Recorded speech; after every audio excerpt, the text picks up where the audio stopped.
Sir मेरी उम्र sir 70 वर्ष है। मैं विगत 2 वर्षों से वर्ष 2022 से कैंसर पेशेंट हूँ सर।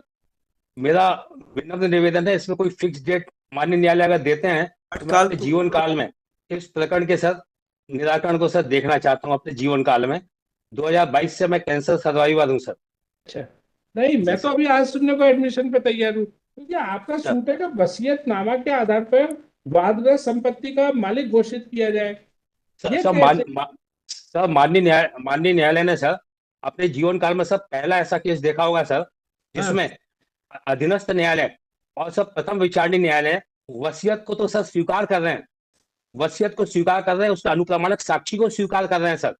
इसके बाद में बोलते हैं कि ये संपत्ति जो है वसीयतकर्ता के पास कहाँ से आई।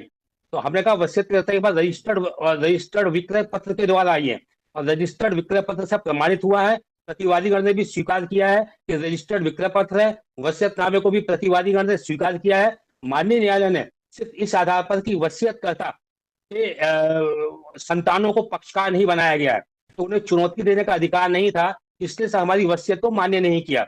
यदि उन्होंने कहा है कि अनुप्रमाणित साक्षी ने इस बात को प्रमाणित किया है कि वसीयत विधिवत प्रमाणित हुई है, लेकिन चूंकि इन्होंने संतानों को पक्षकार नहीं बनाया है, इसलिए इनकी वसीयत प्रमाणित नहीं होती। और सर दूसरी फाइंडिंग माननीय फर्स्ट अपीलेट कोर्ट ने सर ये दी है कि रजिस्टर्ड विक्रय पत्र है, लेकिन रजिस्टर्ड विक्रय पत्र के आधार पर नामांतरण नहीं कराया। अगर नामांतरण नहीं कराया है तो ऐसी स्थिति में इनका स्वतः नहीं माना जा सकता।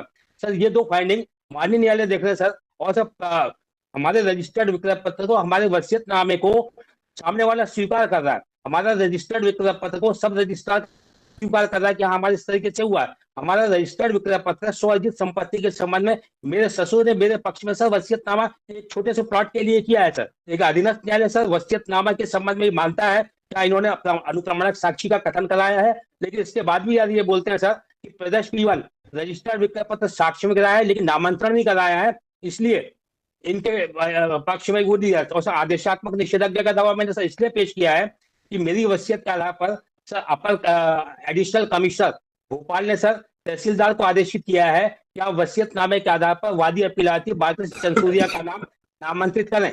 लेकिन सर 2016 के आदेश के बाद भी आज तारीख तक तहसीलदार ने उस आदेश का कंप्लायंस नहीं किया है।